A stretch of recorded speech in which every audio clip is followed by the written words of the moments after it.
L'outil de RH Planning permet aux décideurs et aux responsables RH de pouvoir mieux anticiper ou de pouvoir mieux gérer des situations imprévues.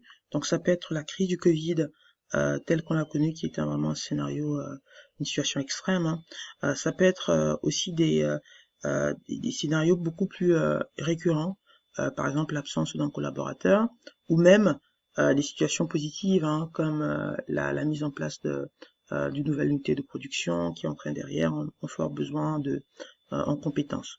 Dans chacun de ces scénarios, l'outil va être véritablement euh, une plateforme d'aide à la décision qui permet aux décideurs de pouvoir remonter des KPI de suivi adaptés à son activité et de pouvoir l'aider à prendre de meilleures décisions à la fin. Donc si on regarde par exemple le premier scénario, donc la crise du Covid, donc on a imaginé une entreprise totalement fictive, hein, de 1000 employés. Vous avez des KPI, encore une fois, qui sont adaptables à chaque entreprise, hein.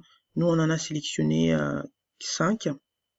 Le nombre d'employés par emploi principal, le nombre d'employés par criticité d'emploi, donc qui revient à dire quel est l'employé qui est le plus critique pour l'entreprise, A étant le plus critique, le nombre d'employés qui peuvent télétravailler, le nombre d'employés répartis par couleur de département, qui était un peu la mesure pendant le Covid, des employés qui étaient en zone, on va dire, à risque.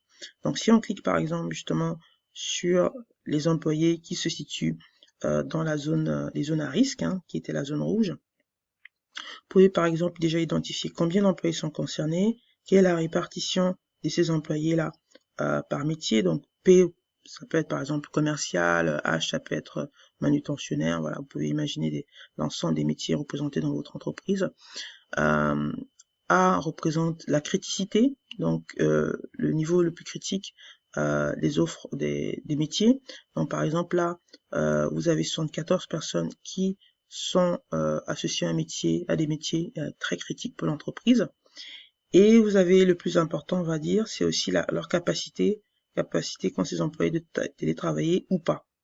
Donc là, par exemple, sur les 237, vous avez 105 qui peuvent faire du télétravail. Donc ça veut dire que quelque part, 132, c'est vraiment là le nombre d'employés qui sont les plus affectés, et c'est ceux qui seront les plus impactants pour votre entreprise. Donc ça, c'est un scénario lié à la crise, hein, la crise du Covid. Un autre scénario lié à la crise peut-être plus quotidienne, ça peut être donc l'absence d'un employé. Mais avant d'y arriver, la première chose qu'on fait, c'est qu'on établit un état des lieux de l'entreprise. Encore une fois, toutes ces métriques-là sont vraiment adaptables et ajustables en fonction de votre activité. Nous, on a identifié quelques métriques clés, nombre d'employés par emploi principal et niveau d'emploi. Donc, il reprend un peu le graphe qu'on a montré tout à l'heure, mais rajoute ici la notion d'expérience. Donc, 1 représentant les employés les moins expérimentés et 4 représentant les employés les plus experts. Le nombre d'employés par criticité, tel qu'on l'a montré, pareil pour le nombre d'employés en télétravail, le nombre d'employés par domaine de production. Donc, imaginez que les employés appartiennent à différentes unités de production.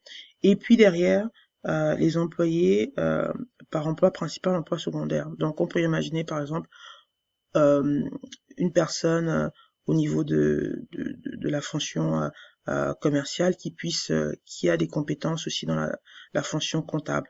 Donc, ça peut être intéressant si jamais le comptable n'est pas présent, quelle pourrait être rapidement une personne de remplacement, voilà, au sein de l'entreprise.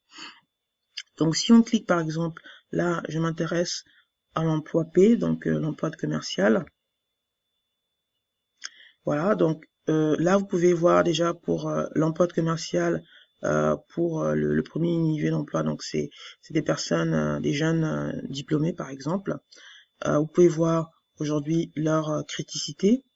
Vous pouvez voir aussi leur capacité à faire du télétravail, qui est essentiellement oui, leur répartition par unité de production et les différentes compétences qu'ont ces employés-là. On pourrait, par exemple, avoir une autre analyse, c'est de voir quels sont les employés qui sont aujourd'hui qui peuvent être aujourd'hui en télétravail. Donc là, je vais cliquer par exemple sur oui.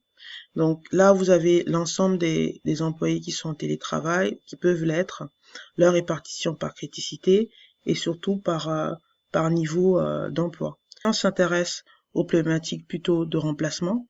Voilà, on veut rapidement identifier un employé pour le remplacer, par exemple s'il est absent. Donc, imaginons donc un employé, l'employé 2.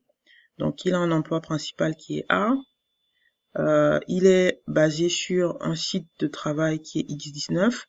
Donc, imaginons que cet employé ne soit pas là. Donc, on sélectionne l'emploi principal A, le site X19. Et ce dont on s'aperçoit, c'est aujourd'hui qu'il y a une personne en télétravail, en tout cas en mobilité possible, qui peut le remplacer. Donc c'est l'employé 490. Et là, on clique et on voit finalement que cet employé, il est à 31 km de X19. Et aujourd'hui, donc ça représente à peu près 28 €, 1 heure de déplacement, par exemple en voiture.